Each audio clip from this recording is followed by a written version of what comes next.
내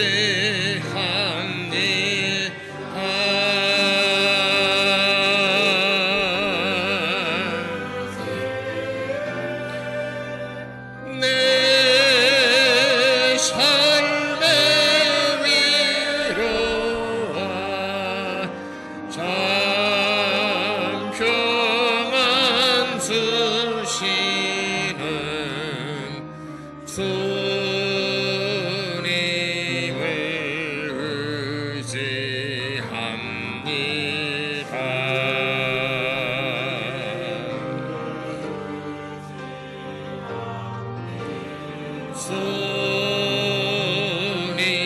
주님을 찬양합니다.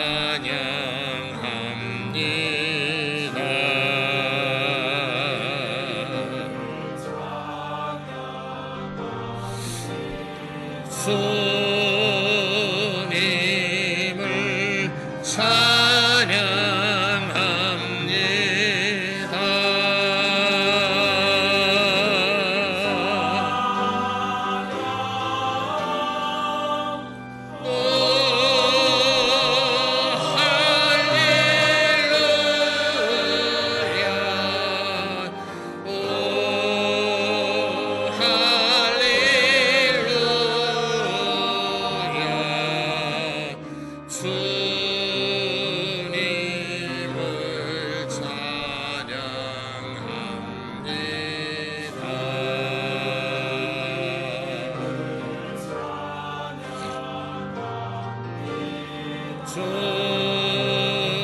주님께 사랑합니다.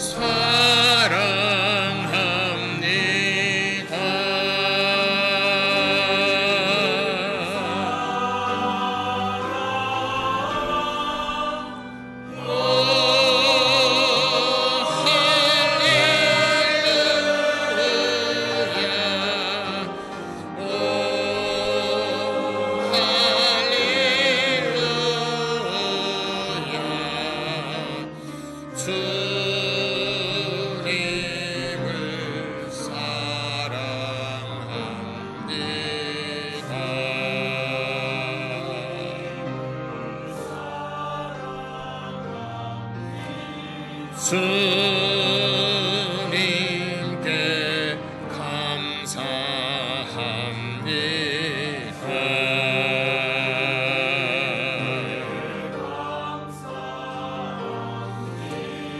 주님께 감사합니다.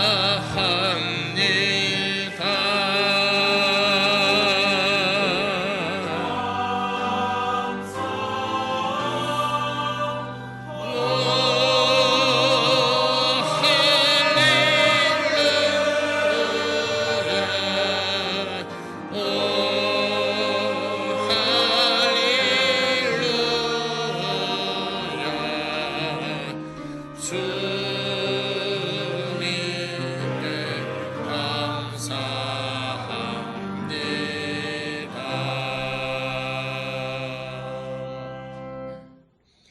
하나님 우리 아버지, 오늘 이 시간에 우리가 하나님 앞에 경배할 때 마음을 다하고 힘을 다하고 성품을 다하고 뜻을 다하여 전심으로 하나님 앞에 경배하는 시간 될 수 있도록 은혜를 베풀어 주시옵소서. 이렇게 우리가 드린 예배를 하나님께서 홀로 영광받아 주시옵시고 예배하는 모든 심령들 위해 하나님의 생명과 은혜로 충만케 하여 주시옵소서. 예수님의 이름으로 기도합나이다. 아멘. 하늘에 계신 우리 아버지여, 이름이 거룩히 여김을 받으시오며 나라의 마옵시며 뜻이 하늘에서 이룬 것 같이 땅에서도 이루어지이다. 오늘날 우리에게 일용할 양식을 주옵시고 우리가 우리에게 죄 지은 자를 사하여 준 것 같이 우리 죄를 사하여 주옵시고 우리를 시험에 들게 하지 마옵시고 다만 악에서 구하옵소서. 나라와 권세와 영광이 아버지께 영원히 있사옵나이다. 아멘.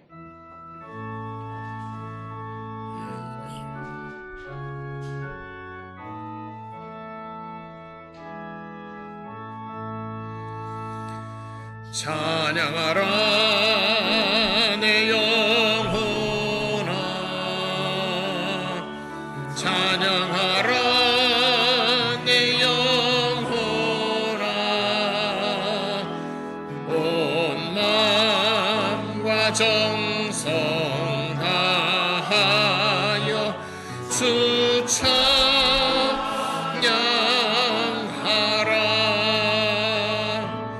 경배하라 내 영혼아, 경배하라 내 영혼아, 온 마음과 정성 다하여 주 경배하라.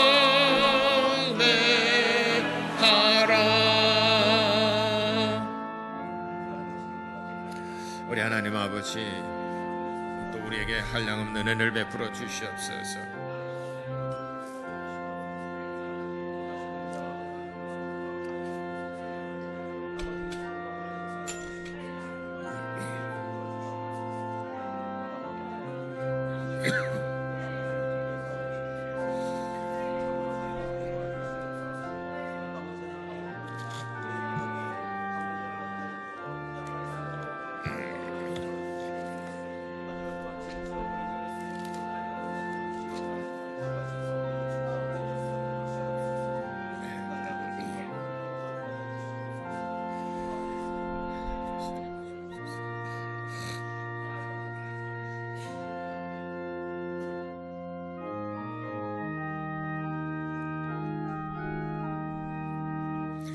주님의 뜻을 이루소서. 고요한 중에 기다리니 진흙과 같은 날 빚으소. 주님의 형상 만드소서. 주님의 뜻을 이루소서. 주님 발 앞에 엎드리니 나의 맘속을 살피시사 눈보다 희게 하옵소서. 주님의 뜻을 이루소서.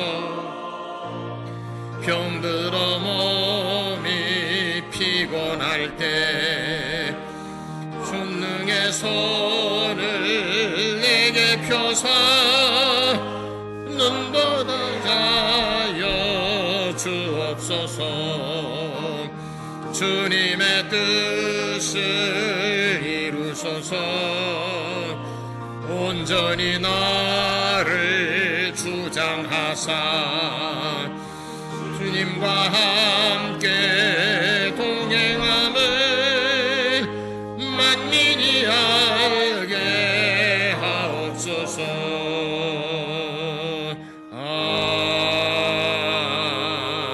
아멘.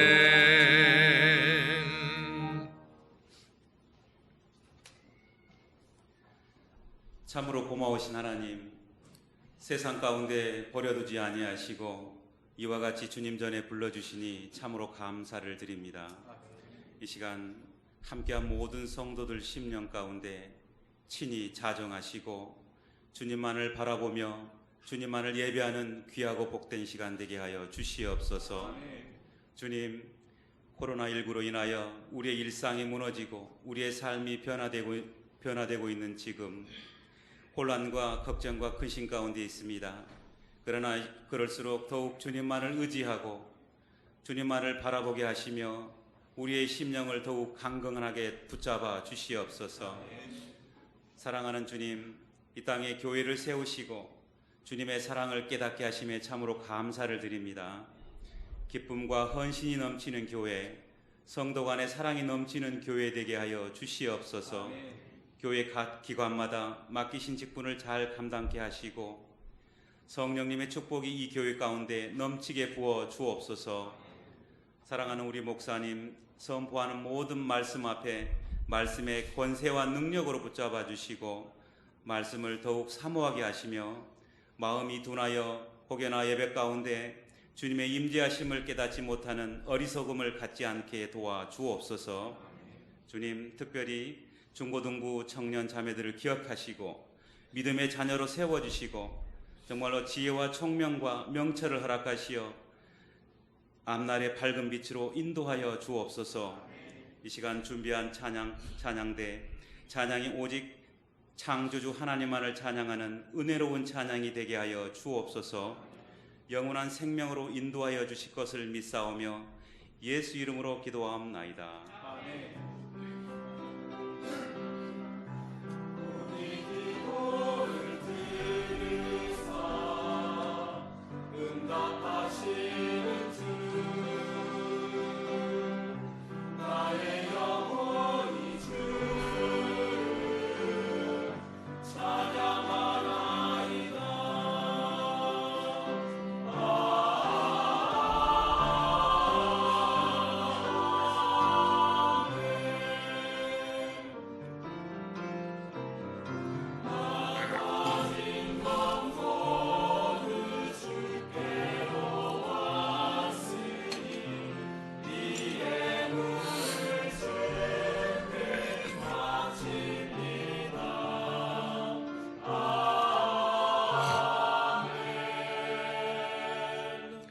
하나님 우리 아버지, 오늘도 우리 하나님 앞에 감사 예물을 드린 사랑하는 모든 성도들과 그 가정에 하는 모든 일에 하나님께서 항상 함께 하시고 도와주시옵소서. 예수님의 이름으로 축복하고 기도합나이다. 김영래 집사님 11조 드렸습니다. 송판순 집사님 주일 감사했습니다. 이순 집사님 작정금 드렸습니다. 이외에도 감사한 분들에게 주인의 갈게 되기를 예수 이름으로 축원합니다.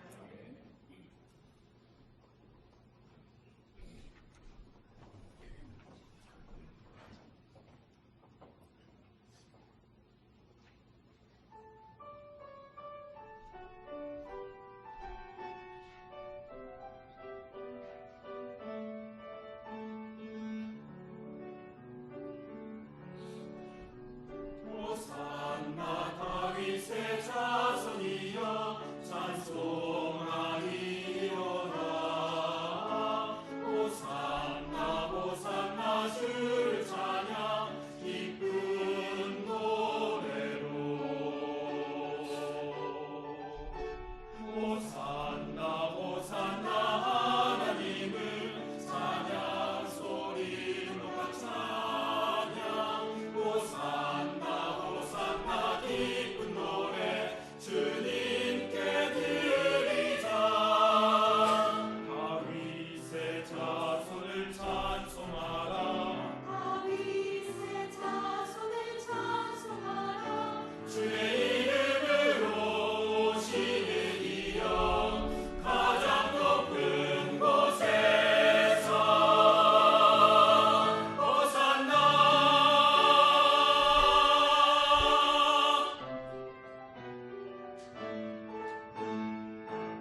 오늘 주신 하나님의 말씀은 마태복음 20장 28절입니다.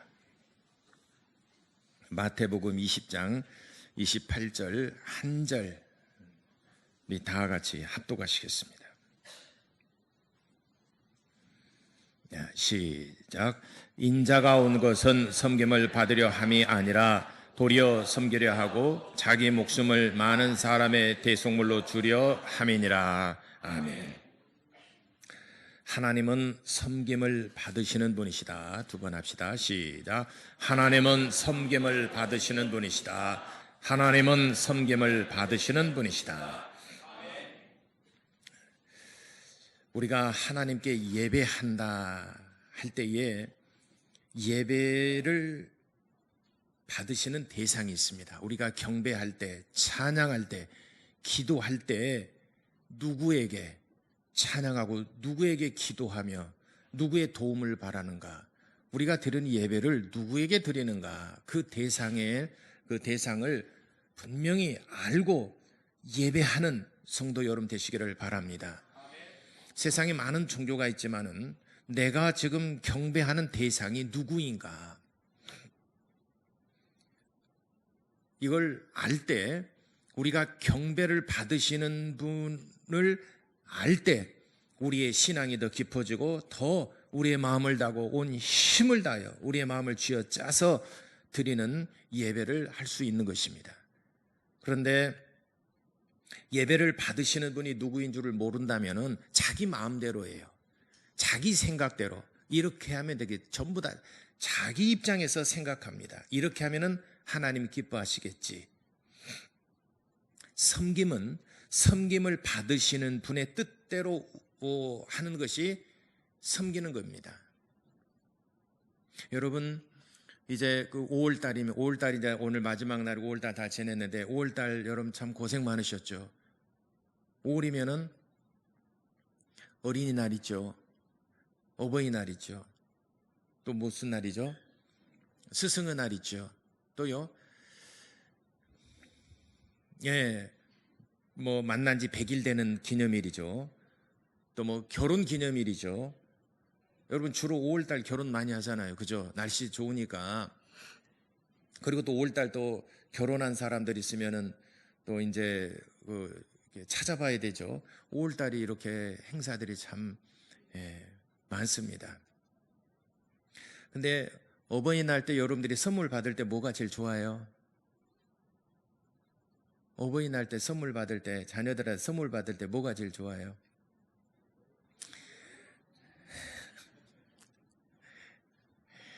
뭐 참 말하기 민망하지만은 그쵸? 그게 제일 좋습니다. 근데 속도 모르고 그냥 낭비만 하고 그렇게 또 별로 쓸모도 없고 하는 것을 이렇게 한다 그러면은, 근데 내가 좋아하는 것을 선물했는데 우리 안 하지.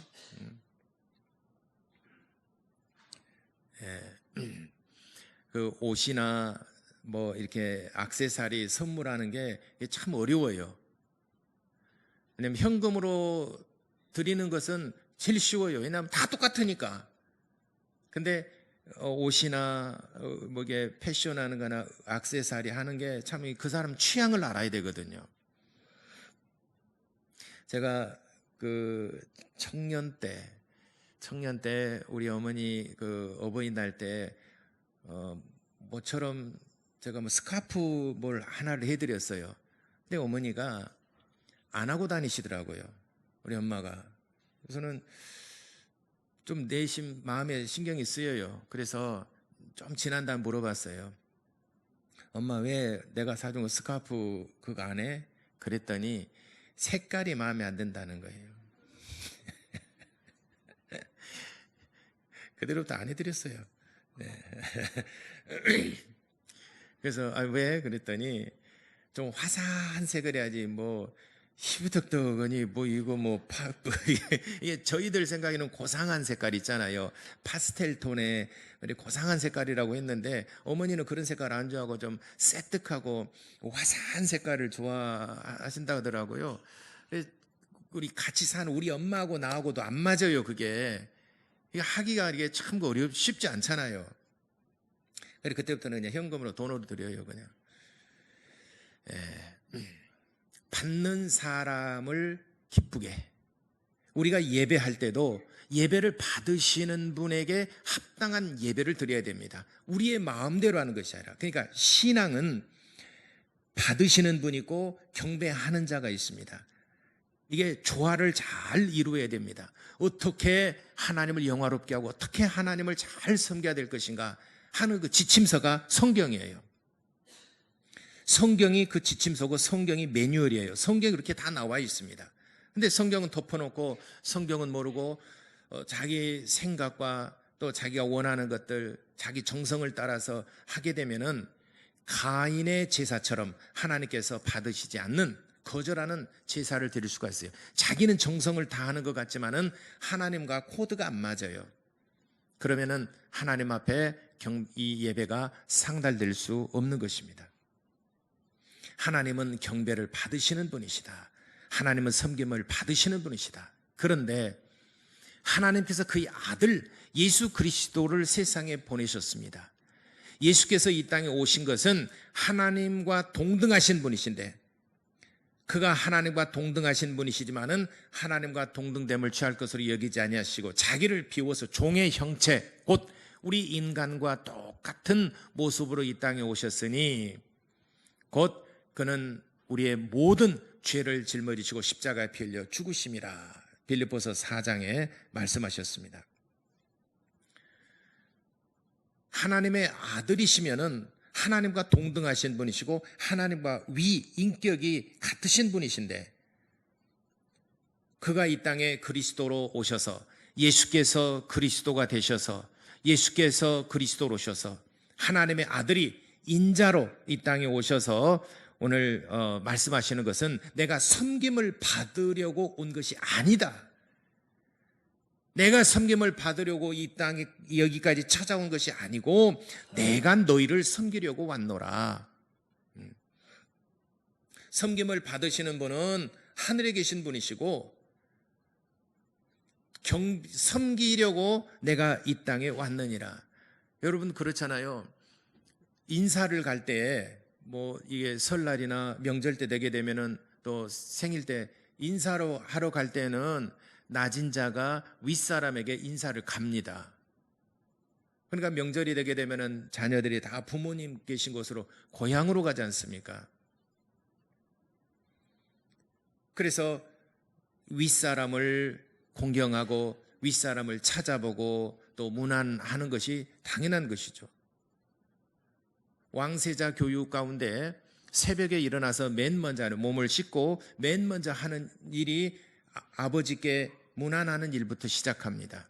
조선의 왕세자 교육이라고 하는 그 책에 보게 되면은 조선시대 때 그 세자들이 어떻게 삶을 살았는가, 세자의 삶이 자세히 다 기록되어 있습니다. 지금 보니까 그 세자들의 하루 일과라고 하는 것은 지금은 고시생들하고 똑같습니다. 이게 왕이 그냥 왕이 되는 것이 아니라 왕은 만들어지는 겁니다. 우리가 사극 드라마를 보게 되면은 왕은 권세를 누리고 또 어떤 왕의 권력을 그런 것들만 묘사하는데, 사실은 왕세자 교육을 보게 되면은 왕세자는 지금 말하자면은 고시생들 얼마나 새벽부터 저녁까지 공부합니까? 그런 정도, 그 정도 수준으로 왕세자 교육을 받습니다. 거기서 탈락이 되게 되면은 세자가 되지 못합니다. 폐위가 됩니다. 어마어마하게 노력합니다. 그러니까 왕은 타고난 것이 아니라 제가 볼 때는 만들어지는 것 같아요.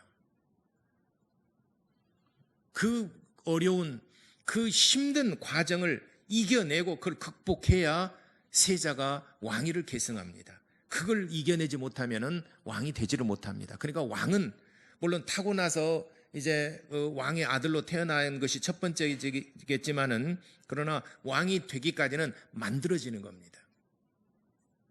그러니까 여러분 잘 아시겠지만은 누굽니까? 태종, 세종의 세종이 세 번째지 않습니까? 셋째 아들, 큰 아들이 양녕대군이고 두 번째가 효령이고 세 번째가 충녕대군이 이제 세종이 4대 왕 세종이 되는데 양녕대군이 폐위가 됐어요. 원래 큰아들이 대를 이어야 되는데 왕 세자였습니다. 세자인데 폐위가 됐어요. 효령대군은 본래 그런 두 번째가 효령 맞죠? 효령대군은 본래 뜻이 없고 그래서 셋째 아들인 충령에게 그 세자가 넘어가고 그가 왕이 되지 않습니까? 세자라고 해서 전부 다 왕이 되는 게 아닙니다. 만들어지는 거예요. 그만큼 그 훈련을 혹독한 훈련을 통과를 해야 됩니다. 예. 그래서 왕세자 교육을 보게 되면 맨 먼저 아침에 새벽 4시인가 4시쯤에 일어나요. 4시, 4, 5시쯤에 일어나요. 그리고 씻고 그리고 몸가짐을 다려고 옷을 차려입고 맨 먼저 6시에 아버지에게 상왕에게 현재 왕에게 문안하러 갑니다. 그래서 절을 합니다. 평안하셨습니까? 그리고 하루 일과를 시작합니다. 그러니까 왕이 된다는 것도 참 어려워요. 아침에 6시 일어나려면 그냥 눈 비비고 일어나서 잠자리에서 아들 그 세자 내후관에 그 문안을 받겠습니까? 머리 반듯하게 몸가짐 반듯하게 하고 문안을 받죠.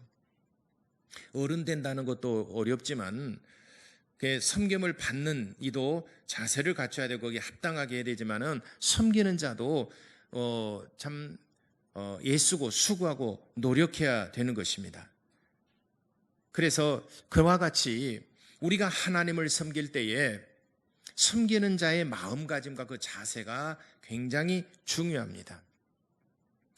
그래서 섬기는 자가 섬김을 받으시는 분에게 가서 문안을 합니다. 왕이 세자의 방에 가서 해서 세자의 그 침소 세자의 그 공부하는 곳에 가가지고 왕이 기다리겠다가 인사해라 이러지 않습니다. 세자가 왕에게 가듯이 하나님은 경배를 받으시는 분이신데 하나님의 아들이 이 땅에 오셨다는 것은 섬김을 받으려고 오시는 것이 아니라 섬기려고 오셨다라고 오늘 성경 본문에 말씀하셨습니다. 섬기려고 이 땅에 오셨어요. 우리와 똑같은 종의 형체를 가지고 이 땅에 오셨습니다. 그래서 우리 인간의 모습, 이 종의 형체, 인간의 모습으로 있다는 것은 섬겨야 되는 존재인 것입니다. 누구를 섬길 것인가? 하늘에 계신 하나님을 섬겨야 됩니다. 그런데 예수께서 그리스도로 하나님의 아들이 그리스도로서 우리와 똑같은 육체를 가지고 이 땅에 오셔서 섬기러 오셨는데 그는 죽기까지 십자가에 달려 피 흘려 죽기까지 복종하고 순종함으로 하나님께 영광을 돌렸고 그의 십자가의 피로써 하나님께서 우리를 구원하시고자 하는 하나님의 뜻을 온전히 다 이루신 것입니다. 할렐루야. 그래서 예수께서 그리스도로 섬기셨다는 것은 그가 십자가에 피 흘려 죽으심으로 하나님을 섬긴 겁니다. 우리는 그의 피의 공로로 구원을 받은 것이고 이것이 하나님께서 우리에게 베풀어 주신 최고의 사랑이에요. 로마서 5장 8절에 그러므로 예수 그리스도는 하나님께서 우리를 향하신 하나님의 사랑의 확증이시니라. 예수 그리스도는 하나님께서 우리를 사랑하신다라고는 증거라는 거예요. 확실한 증거다. 하나님이 그의 아들을 세상에 보내셔서 인간의 모든 죄를 짊어지시고 십자가에 빌려 죽으심으로 우리를 구원하신 것은 하나님은 진정으로 사랑이시다. 하나님은 진실로 사랑이시다 하는 것을 예수께서 이 땅에 나타내신 것입니다. 그래서 하나님께서 우리를 향한 최고의 사랑은 먹고 배부른 것이 아니라 질병을 치료하는 것이 아니라 하나님의 아들을 세상에 우리에게 보내주셔서 그 피로써 우리를 구원하셨다는 것입니다. 먹고 배부른 것이 우리에게 최고의 사랑이 아닙니다. 우리가 이 땅에서 어려움 없이 잘 살아가는 것 이것이 최고의 사랑이 아닙니다. 민주주의가 이 땅에 뿌리 내리는 것 그것을 위해서 이 땅에 오신 것이 아니십니다. 하나님께서 우리를 향하신 최고의 사랑은 하나님의 아들의 품 안에서 독생하신 아들을 세상에 내어주신 것입니다. 예수께서는 이 땅에 오셔서 공생애를 사셨어요. 하나님의 뜻을 이 땅에서 이루시는데 온 힘을 온 마음을 다 쏟아 부으시고 결국엔 십자가에서 피 흘리심으로 하나님의 뜻을 온전히 다 이루셨습니다. 십자가의 사랑은 하나님에 대한 진정한 순종이고 또 하나님께 영광을 드렸고 우리에게는 그것이 한없는 은혜가 되고 기쁨이 된 것입니다. 그렇다면 이제 우리가 은혜를 입은 우리 성도들의 삶은 어떠해야 되겠는가? 우리도 이와 같이 예수께서 그리스도로서 공생애를 사심과 같이 성도들도 이기주의적인 나를 위한 삶이 아니라 이제 이타적인 다른 사람을 배려하고 다른 사람을 섬기는 삶을 살 때에 하나님께서 기뻐 영광을 받으시는 것입니다. 그래서 섬김은 자기 자신, 우리 가족과 더불어서 우리 가족이 행복하고 우리 가족이 잘 사는 거, 이건 인간의 기본입니다. 누구나 다 그것을 추구하고 그렇게 돼야 됩니다. 그 이후에는 이제 이타적인 삶, 남을 배려하고 섬기며 베푸는 삶. 마시멜로우 5대 욕구, 5가지 욕구의 단계가 있어요. 1차적인 욕구는 뭐냐? 내가 생존에 대한 본능입니다. 일단 내가 먹고 내 배가 불러야, 내가 따뜻해야 그 다음 단계로 올라가고 그 다음에 이웃을 돌보고 그 다음에 마지막에는 정말 헌신된 삶을 살고 있고, 그래서 마시멜로 5단계 그 욕구가 있는데 최근에는 마시멜로 5단계 욕구 중에 6단계 더 하나가 있어요. 그래서 뭐냐면 자기 자신을 초월하는 삶이에요. 초월하는 초월자의 삶. 그러니까 우리 신앙인으로서 사도 바울처럼 사는 사람.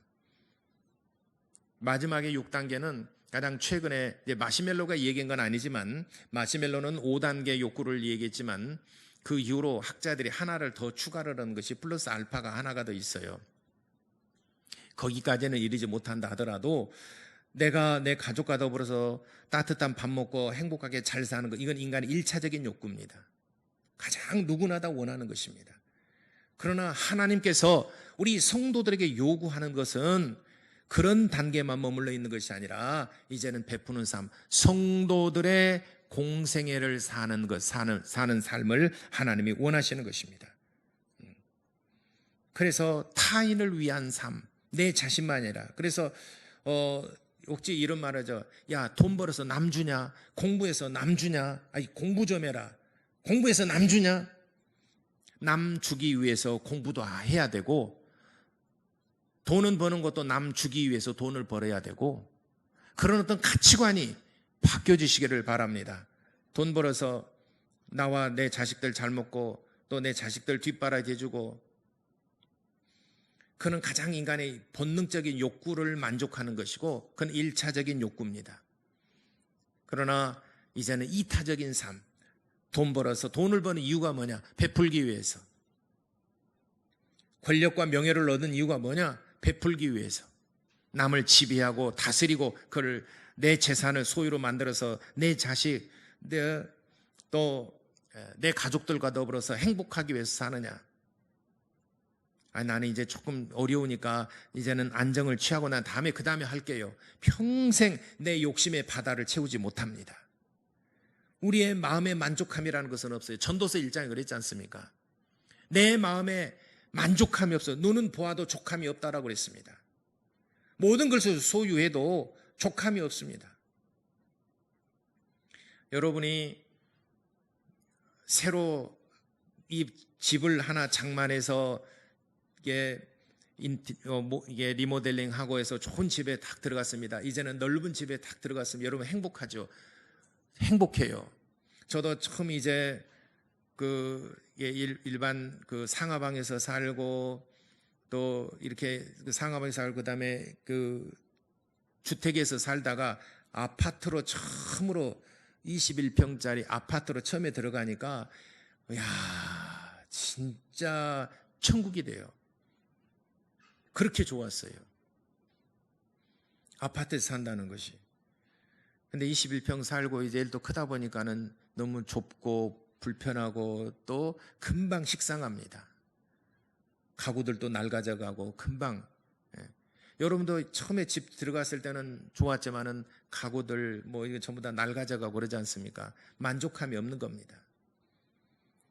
우리가 어떤 것을 처음 새 것을 딱 취했을 때는 만족함이란 잠시 목마른 갈증 날 때 물 한 모금 마신 것처럼 잠시 갈증은 해결할 수 있을지 모르지만은 그러나 욕심이라는 것은 또 멀리 뛰어가 있어요. 그것을 잡기 위해서 사람들이 또 예수고 수고하고 노력합니다. 그래서 내 욕심, 저기 멀리 뛰었던 욕심을 탁 잡았어요. 만족함이 있어요. 그러나 또다시 목마릅니다. 그래서 인간의 욕망이라는 것은 끝이 없는 겁니다. 온 세계를 다 내 마음에 쏟아 붓는다 하더라도 욕심이라는 것은 끝이 없는 것입니다. 그러니까 내가 다 이루고 난 다음에 내가 다른 사람들 돌보고 다 이룬 다음에 내가 해야 되겠다. 평생 못하는 것입니다. 내가 부족함 가운데 하는 것입니다.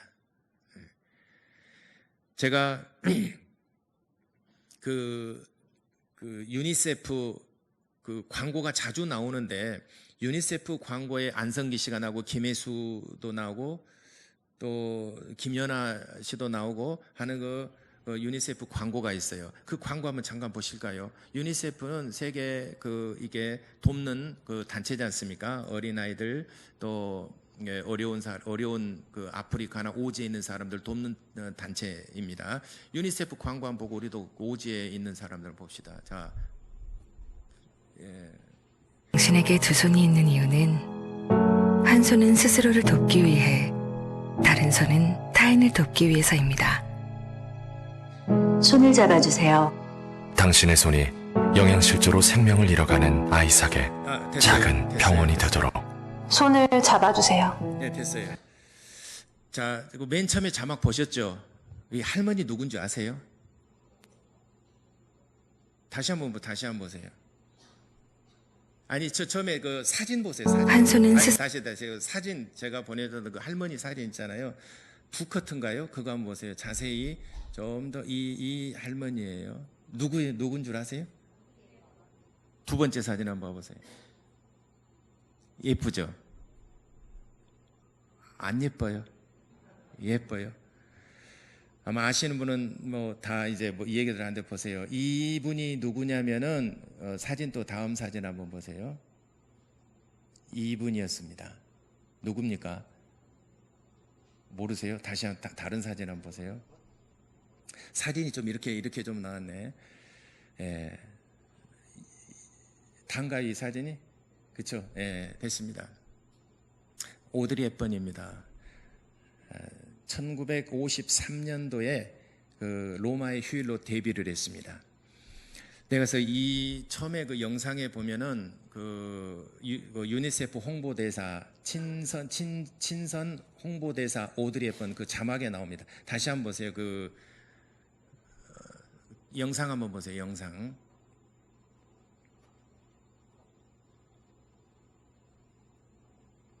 나는 처음 이 할머니가 당신에게 두 손이 있는 이유는 하단에 보세요. 한 손은 스스로를 돕기 위해,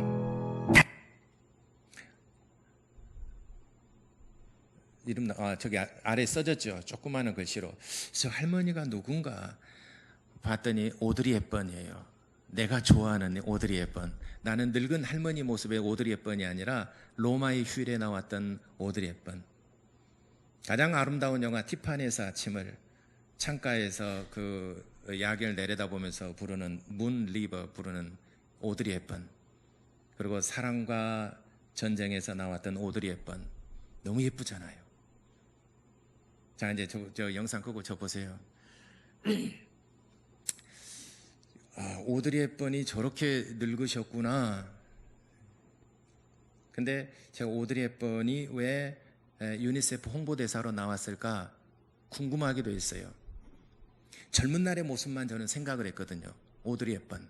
찾아봤더니 1929년도에 출생을 했어요. 1929년 출생했고 1993년에 65세, 우리나라 나이로 얘기할게요. 65세 때 이제 하나님 나라로 갔습니다. 그가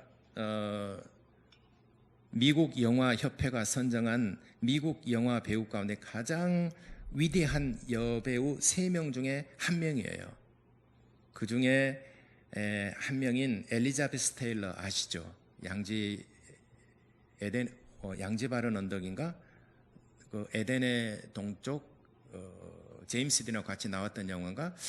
제가 하여튼 그 배 타고 막 하는 그 영화 있잖아요. 엘리자베스 테일러, 세계에서 미국의 역사상 가장 예쁜 배우가 엘리자베스 테일러라고 그러잖아요.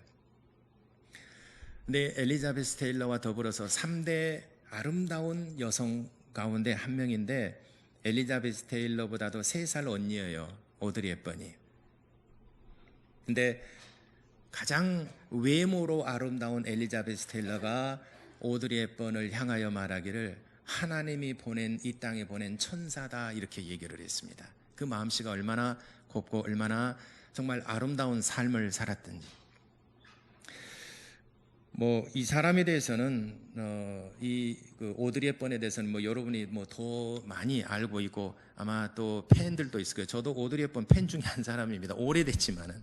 근데 나는 늙은 아까 그 할머니 때의 팬은 아니고 로마의 휴일과 티파니에서 아침을 보면서 팬이 됐습니다. 너무 아름답고 연기도 잘하고 그랬었는데 어렸을 때부터 천식과 황달, 빈혈 먹지 못해서 근데 키가 1m 70인데 몸무게가 37kg 나갈 때가 있었대요. 못 먹어서 2차 대전을 겪으면서 자기 아버지가 또 나치 당원이고 많은 비난 속에서 굉장히 어렵고 힘들게 살았습니다. 근데 그 영화 배우로서 세계에서 정말 지금까지 영화 역사상 지금까지 전 세계 영화 역사상 12명만이 받았다는 GEOT라고 있어요. GEOT. 이 4가지 상. 그게 EGOT가 뭐냐면 에미상, 그래미상, 아카데미상, 오스카상 12명만이 이 4개 상을 수상한 사람인데 그 중에 한 사람이에요. 그러니까 더 이상 뭐 찬사가 필요 없는 분인데 이 오드리 헵번이 젊은 시절에 그 많은 영화 그리고 또 뭐 가장 유명한 사람 중에 한 사람이 이 사람은 완전히 많은 그 풍속을 바꿨던 사람이에요. 얼마나 유명했던지. 그래서 요즘에 그 협찬 연예인들 협찬사 의상도 협찬해주고 액세서리 협찬하고 그러잖아요. 협찬이라는 것을 처음으로 그 유행시킨 사람이 오드리 헵번이에요. 한 가지 예를 들게 되면은 오드리 헵번이 로마의 휴일에서 일약태 스타덤에 올랐습니다. 티파니에서 아침을 그 의상 있잖아요. 그 검정색 의상 있잖아요. 또 여기까지 올라오는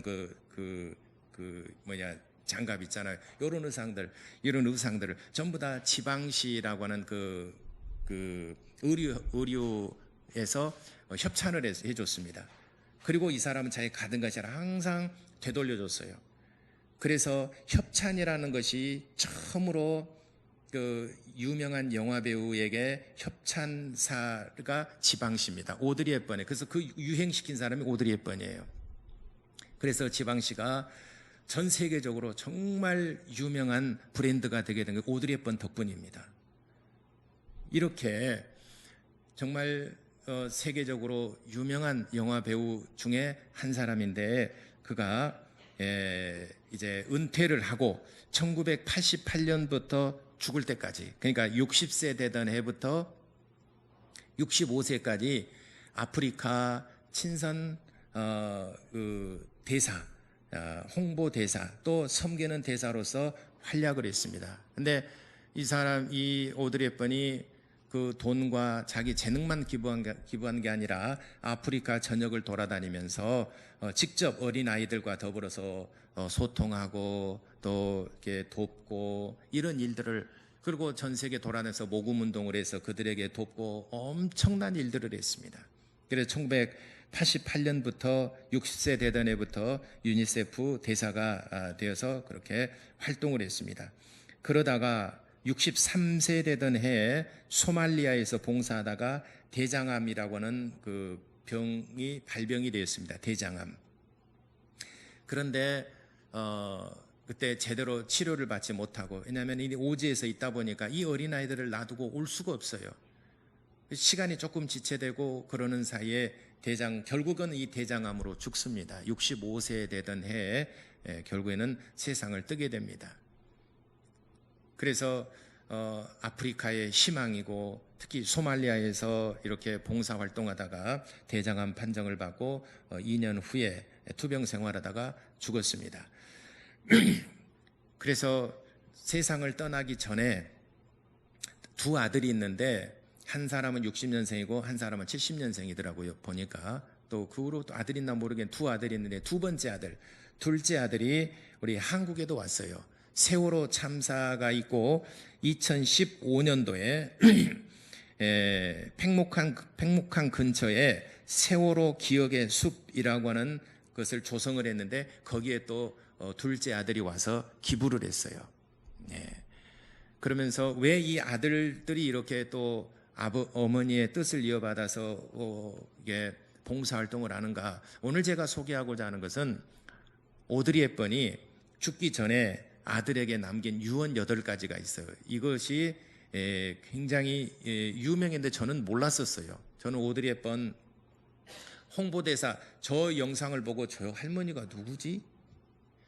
예쁘게는 잘 늙었는데 누구지 보니까 조그만 자막에 오드리 헵번이 있어요. 다시 봤어요. 그래서 또 찾아봤어요. 그랬더니 그 나이 들어서 유니세프 홍보대사로서 활약을 하면서 찍은 사진이더라고요. 아들에게 8가지 그 유언을 했는데, 자, 8가지 중에서 첫 번째, 한번 8가지 살펴봅시다. 첫 번째, 죽기 전에 아들에게 유언으로 말하기를 아름다운 입술을 갖고 싶다면 친절한 말을 하거라. 두 번째, 사랑스러운 눈을 갖고 싶다면 사람들의 장점을 보거라. 세 번째, 날씬한 몸매를 갖고 싶다면 굶주린 사람들과 음식을 나누라. 네 번째, 아름다운 머릿결을 갖고 싶다면 하루에 한 번 어린아이가 너의 머리를 쓰다듬을 수 있게 하라. 다섯 번째, 우아한 자태를 갖고 싶다면 내 자신이 혼자 걷고 있지 않음을 명심하며 걸어라. 여섯 번째, 기억하라. 만일 도움을 주는 손이 필요하다면 너의 팔끝에 있는 손을 사용하면 된다. 일곱 번째, 네가 더 나이가 들면 손이 2개라는 것을 발견하게 될 것이다. 하나의 손은 너 자신을 돕는 손이고 다른 한 손은 다른 사람을 돕는 손이다. 여덟 번째, 여성의 아름다움은 외모가 아니라 영혼에 내재되어 있는 아름다움, 사랑으로 베푸는 보살핌과 열정에 있다. 이러한 여성의 아름다움은 세월의 흐름에 따라 깊어진다. 이렇게 8가지 주옥 같은 말씀을 남겼는데 이것이 섬기는 삶이고 이것이 헌신된 삶이고 이것이 베푸는 삶입니다. 여러분 손과 눈과 또 여러분 아름다운 마음, 우리도 그렇게 할 수 있지 않을까? 하나님께서 우리를 사랑하시고 우리를 위해서 하신 일은 아버지 품 안에서, 하나님 품 안에서 독생하신 아들을 세상에 내어보낸 겁니다. 이 땅에 오셨다는 것은 섬김을 받으려고 이 땅에 오신 것이 아니라 섬기려고 오셨다라고 그랬습니다. 그리고 그는 십자가에 달려 빌려 죽으심으로 섬겼습니다. 목숨을 들여서 섬기셨습니다. 우리 성도들은 은혜를 입은 자로서 성도들의 신앙이 성숙하고 이제 우리 신앙이 이제 오래되고 우리 신앙이 정말 장성하게 됐다면, 우리의 신앙이 이제 오래됐다면 우리도 이렇게 섬기는 자가 되어야 되지 않겠는가? 아직도 뭔가 달라고만 하고 아직도 뭔가 부족해서 뭔가 구하기만 한다면 아직도 여전히 그는 어린아이의 신앙, 베풀지 못하고 있다면, 아직도 받아맞고만 있다면 히브리서 5장 12절에 말씀하신 것처럼 아직도 어린아이의 신앙, 장성한 분량의 신앙에 이르렀다는 것은 장성까지는 아니더라도 신앙이 성숙해졌다면 성숙한 우리의 삶의 모습이 나와야 됩니다. 그 성숙한 삶의 모습이 뭐냐? 베푸는 삶, 섬기는 삶. 저는 오드리 헵번 이 8가지 아들들에게 유언하면서 자신의 삶을 비춰보면서 자녀들에게 유언으로 말하면서 참 아름다운 마음씨를 가졌다. 그래서 그 후로 오드리 헵번이 죽고 난 다음에 2004년 2월 달에 오드리 헵번 평화상을 제정을 했습니다. 그래서 해년마다 오드리 헵번 평화상을 1년에 한 번씩 선정을 해서 상을 주는 것을 만들었습니다. 오늘 우리 이렇게 정말 나이가 들어가면서 우리의 모습이 아름답고 나이가 들어가면서 우리의 섬김이 참 더 깊어지고 또 우리의 인생이 좀 더 맛을 내는 삶을 살라라고 한 것처럼 우리가 신앙이 깊어지고 우리도 신앙으로서 오래 하나님을 섬기다 보면은 이제는 이기주의적인 자기만을 위한 삶이 아니라 내 가족과 내 자식들과 더불어서 내 가족만 생각하는 것이 아니라 그것을 넘어서 가족의 밖에 있는 사람들을 위해서도 한 번쯤은 돌아보고 교회에 어려운 사람이 없는가, 또 교회 형편은 어떤가 보살피고 혹시 내 재능과 혹시 또 나라는 존재가 교회에서 혹시 필요로 하지는 않을까 한번 구석구석 찾아보시기를 바랍니다. 우리 신학교에서는 이런 말을 합니다. 보이는 것이 곧 사명이다 라고 하는 말을 합니다. 보이는 것이 곧 사명이다. 그리고 보이면은 눈을 감아라. 이것이 금언처럼 격언처럼 우리 신학교에서는 내려오고 있습니다. 눈에 보이는 것이 사명이다. 그리고 눈에 보이면 눈을 감아라. 이런 말을 했어요. 이게 무슨 의미냐면은 눈에 보이고 여러분들이 교회에 올 때 여러분 뭐가 눈에 보입니까? 뭔가 어설프고 뭔가 좀 이게 좀 더럽고 뭔가 좀 바르게 있지 않냐고 제자리 있지 않냐고 뭔가 좀 이게 좀 부족하다 이런 걸 보게 되면은 여러분들 그걸 보면은 하나님께서 이게 여러분 눈에 보이게 하는 것은 여러분들의 사명이라는 거죠. 교회 와도 부족한 거죠. 목사님 다 잘해놔 우리는 하나 손댈 것 없네. 여러분 그런다면 여러분 아직은 그 사명을 하나님이 주시지 않은 거예요. 아는 거라는 거죠. 여러분 눈에 발견되어지는 것은 여러분들이 그만큼 하나님께서 여러분들에게 사명을 주신 거라는 거예요. 또 눈에 보이면은 이제 눈을 감아라. 그 말은 무슨 말이냐면 눈에 보였으면은 아무개가 좀해 그런 것이 아니라 이제는 눈에 보였으면 그것을 위해서 기도하라는 거예요. 저 사명을 내가 감당할 수 있도록 하나님 나를 사용해 주옵소서. 이제 눈을 감아라는 거죠. 기도할 때 눈 감잖아요. 눈에 보이는 것이 사명이고 보이면은 이제는 눈을 감아라. 누구 탓하거나 누구 하지 말고 하나님 그 사명을 내가 조금이나마 감당할 수 있도록 하나님 나를 도와주옵소서. 하나님 내 재능이 필요하다면 하나님 내가 재능을 기부하겠습니다. 그러나 내가 저걸 다 감당하기 너무 힘드오니 하나님 일부분이라 내가 감당할 수 있도록 하나님 나를 사용해 주옵소서 기도하라는 거죠. 그러니까 눈에 보이는 것이 사명이고 눈에 보이면은 이제는 눈을 감아라. 사명을 감당하기 위해서는 기도해야 된다는 것입니다. 그런데 교회 와도 아무것도 눈에 보이지 않는다면은 그는 여러분들이 하나님 앞에 더 기도하시기를 바랍니다. 아직은 어린아이의 신앙에 머물러 있기 때문에 그러는 거예요.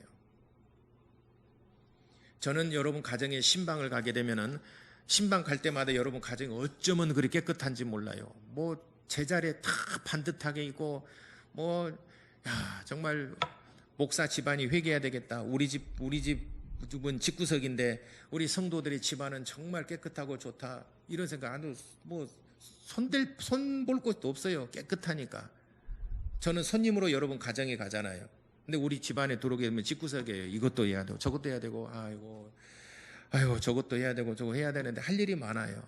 우리 집에서는 내가 주인이고 여러분 가정에 가면 제가 손님이에요. 여러분 가정에 가면 할 게 없어요. 근데 여러분들은 그러죠. 목사님 말도 마십시오. 창고 열면은 쏟아져요. 할 게 많아요. 저기다 다 쳐 박아놓고 지금 커튼으로 닫아놓고 다 지금 잠잠하고 이제 할 일이 많아요. 여러분 주인이니까 그래요. 주인이니까 여러분 가정에 할 일이 많은 거예요. 나는 손님이니까 눈에 보이는 것이 안 보이는 거예요. 이것이 내 일이 되고 내 삶이고 내가 해야 될 거라면 눈에 보이는 것들이 많을 겁니다. 여러분 교회 항상 손님으로 오게 되면 보이는 게 없어요. 여러분이 교회 주인이면 할 게 많아요.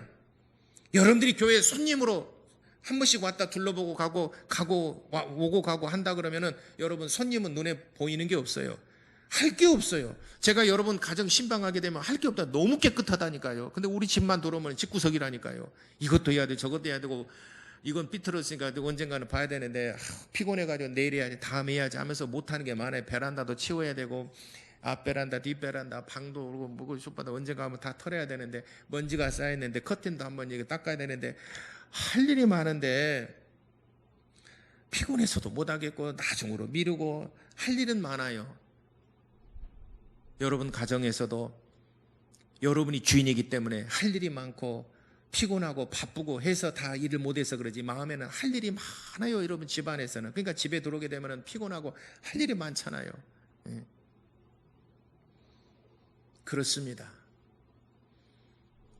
우리의 최고의 신앙, 우리의 신앙이 성숙해지고 우리의 신앙이 점점 더 성장해 간다라고 하는 것은 나만을 위한 이기적인 삶이 아니라 이제는 이타적인 삶, 다른 사람을 배려하고 돈 벌어서도 정말 남을 줄 수 있는, 내가 정말 줄 수 있는 사람이 누구인가, 내 재능을 줄 수 있는 사람이 누군가, 교회 와서 내가 할 일이 뭔가, 교회에 내가 헌신하고 향유컵을 깨뜨려서 내가 쏟아 부을 수 있는 곳이 어디인가, 여러분들이 그것을 항상 생각하고 염두에 두고 여러분 마음속에 있다면 여러분들 교회 주인입니다.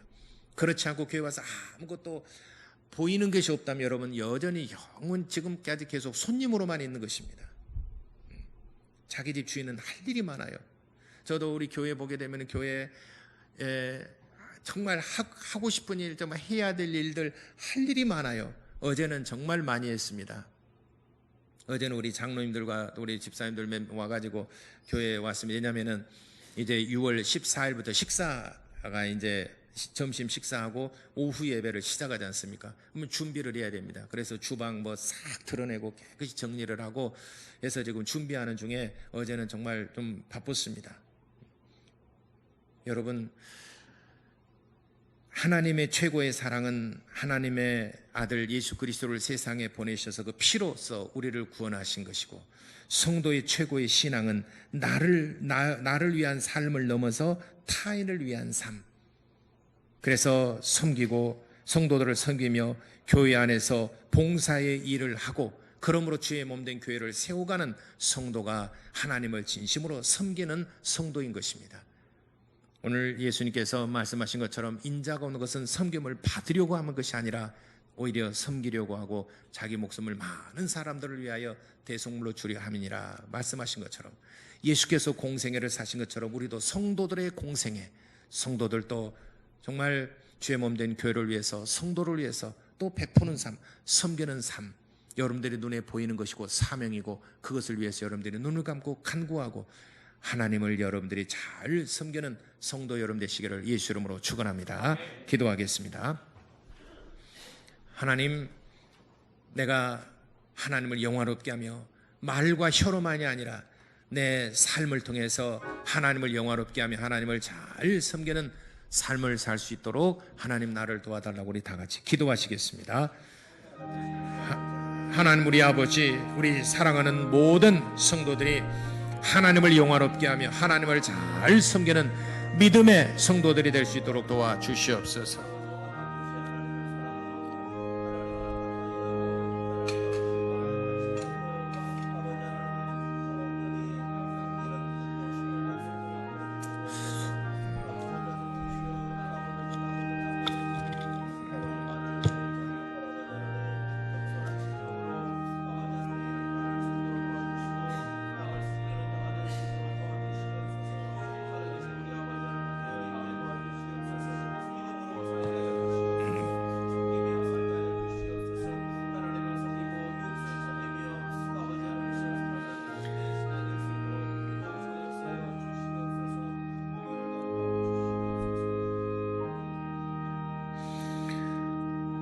하나님 우리 아버지,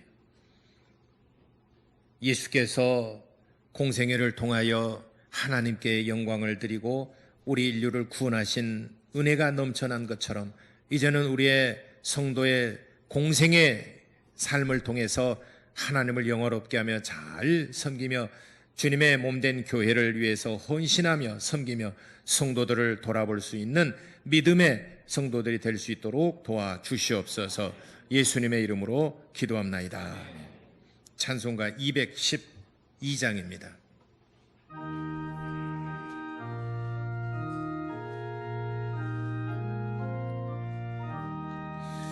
겸손히 주를 섬길 때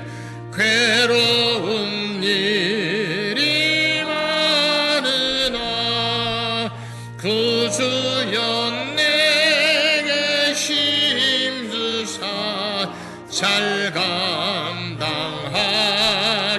하소서.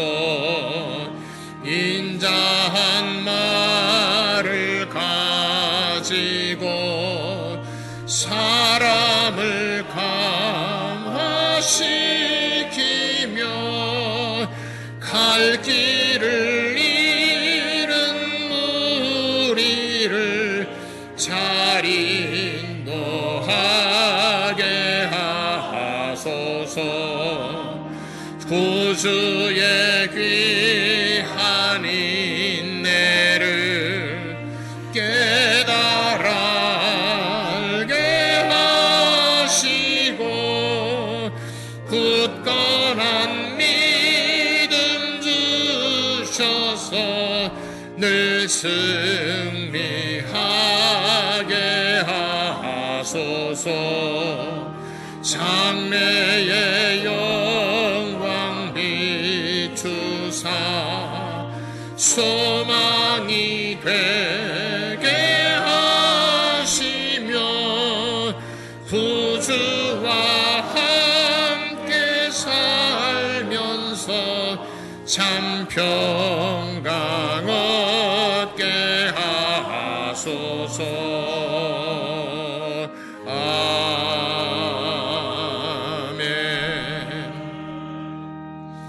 우리 옆에 계신 분들과 서로 인사 나누시겠습니다.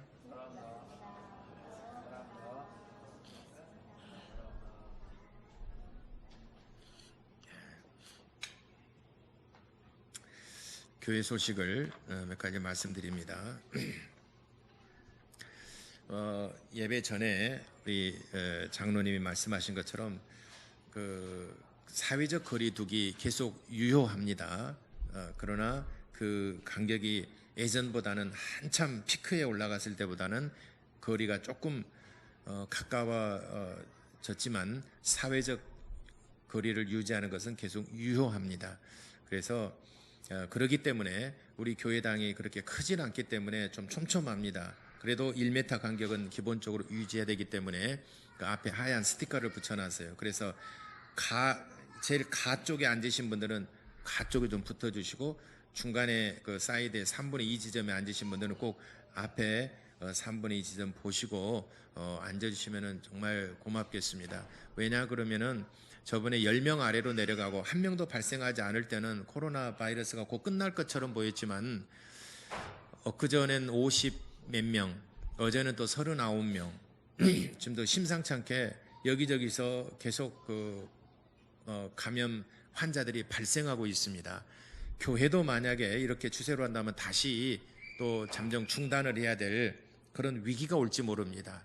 그래서 서로 간에 우리 교회뿐만이 아니라 개인뿐만이 아니라 나아가서는 한국 교회도 영향을 미칩니다. 예를 들어서 어느 교회에서 집단 발병이 발생했다 하면 한국 교회 전체적으로 아마 또 잠정 중단하고 온라인 예배로 다시 돌아서게 될 것입니다. 틀림없습니다. 그래서 강력하게 하고 하다 보니까 앞에 들어오시면서 또 발열 체크해야 되고 또 순서 기다려야 되고 하니까 여러 가지 우리가 접하지 못했던 그런 그 교회 문화 또 사회 문화를 하다 보니까 불평할 수도 있고 또 불편할 수도 있고 또 익숙하지도 않을 수도 있습니다. 굳이 이렇게 해도 우리는 건강하고 우리 광주 지역은 깨끗하고 청정 지역인데 이렇게 말할 수 있는데 이럴 때일수록 방심하지만 조금씩만 좀 협조해 주시기를 바랍니다. 그는 내 개인뿐만 아니라 교회를 위한 것뿐만 아니라 한국 교회를 위한 것입니다. 여러분들이 불편하시더라도 불평하지 마시고 조금씩만 협조해 주시기를 정말 부탁을 드립니다. 그리고 마스크를 착용하지 않으시고 고의적이 아니라 깜빡 잊어버릴 수가 있어요. 저도 어디 가다가 아이고 내가 마스크 안 가져왔다 그럴 때 종종 있어요. 그러면 제가 들어가지 못하고 또는 들어가더라도 얼른 일 보고 나옵니다. 미안하니까 다른 사람들한테. 왜냐하면 나는 괜찮은데 다른 사람들의 시선, 다른 사람들이 또 다른 사람에게 미안하기 때문에 저도 가능하면 챙기지만은 아예 차에다 넣어갖고 다니지만은 깜빡 잊어버릴 수가 있어요. 그럴 때는 여러분이 그 발열 체크하시는 분들이 마스크를 착용 안 했으면은 교회에서 하나씩 제공해 주시기 바랍니다. 교회에서 좀 몇 장 사놨으니까 교회에서 여러분들이 그걸 옆에다 좀 놔두고 마스크를 착용 안 하시고 깜빡 잊어버리신 분들은 교회에서 제공해 주셔서 좀 당황하지 않도록 서로 협조해 주시면은 좋겠습니다. 그리고 예배 드릴 때도 좀 불편하고 더우면은 잠시 좀 내렸다가 또 다시 하더라도 좀 이렇게 불편하시지만은 좀 그렇게 좀 서로 간에 협조를 해주시면은 정말 고맙겠습니다. 어느덧 우리가 2부 오후 예배 중단한 지가 거의 13주간, 오늘로서 12주간입니까? 이렇게 13주간 됐습니다. 다음 주까지 하게 되면 이제 14주간이 되는데 14주간 중단하고 15주째 되는 6월 14일 날은 이제 오후 예배를 조심스럽게 한번 시작해 보도록 하겠습니다. 그러려면은 아까 방금 말씀드린 것처럼 개인 위생과 착용, 손 소독, 그다음에 발열, 여러 가지 방역, 거리두기 이런 것들을 꼭 좀 지켜주시기 바랍니다. 그래서 오후 예배 시작하는 것도 정말 조심스럽게 시작을 지금 첫걸음을 내디디려고 하고 있습니다. 그리고 교회 일정을 이렇게 지금 잡았습니다. 다음 주는 6월 7일, 6월 첫째 주인데 최인혁 전도사님 초청 찬양 예배로 드리도록 하겠습니다. 이 시간입니다. 11시 예배. 그래서 우리 교회와 광주 CBS가 함께 하는 공동으로 주관해서 하는 우리가 초청하고 CBS가 하는 행복나눔 CCM 콘서트를 하도록 하겠습니다. 그래서 다음 시간에는 아마 최인혁 전도사님이 거의 한 50분에서 1시간 정도 시간을 할애하고 저의 시간은 한 10분 정도 10분에서 많으면 15분, 10분에 15분 저의 시간을 할애를 하고 최인혁 전도사님 시간이 약간 1시간에서 50분에서 1시간 정도 이렇게 시간을 할애할 수 있을 것 같습니다. 최인혁 전도사님 요즘 CCM 젊은 가수들이 워낙 많이 나오기 때문에 CCM 최인혁 전 잘 모르시는 분들이 많이 있을 줄 알아요. 근데 제가 청년 때 최인혁 전도사님하고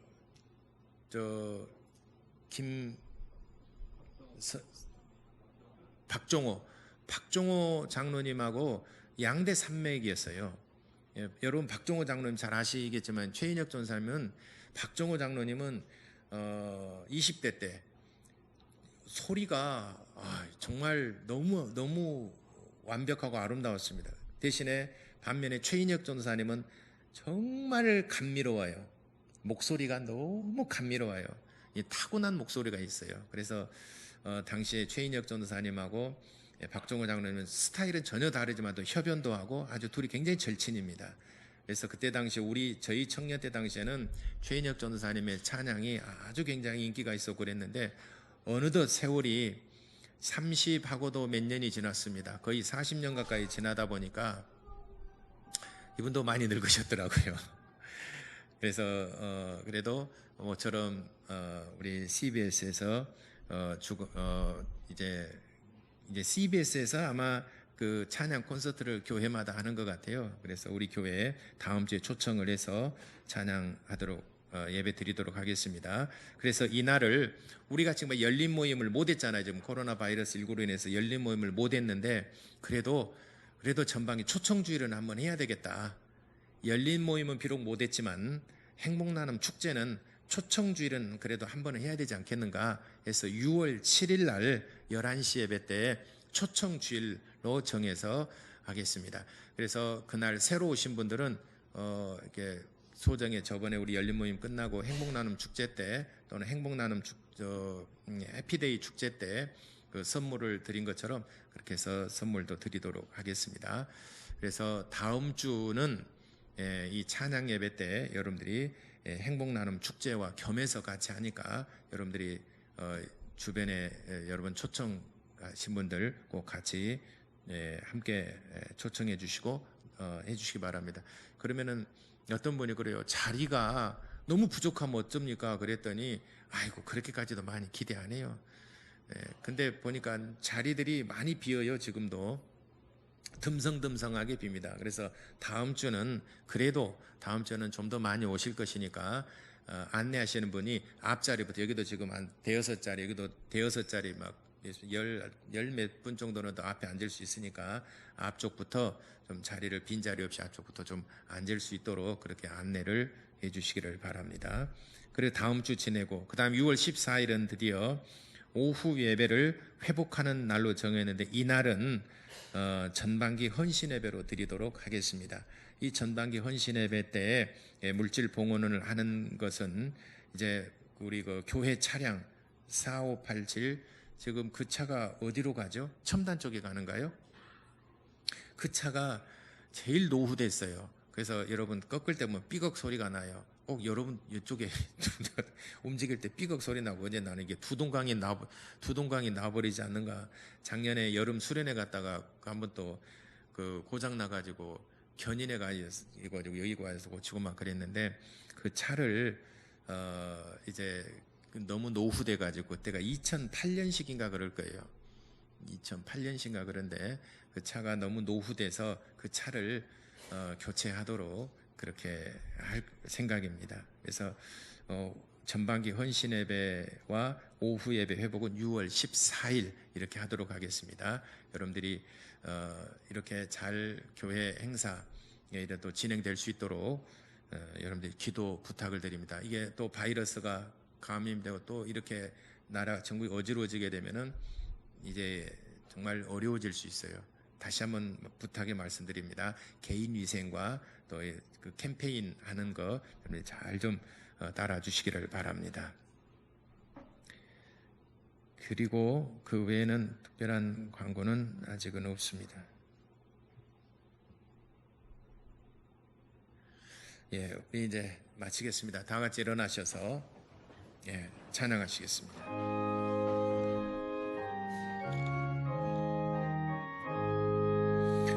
만복의 근원 하나님, 온 백성 찬송 드리고, 저 천사여 찬송하세. 찬송 성부 성자 성령.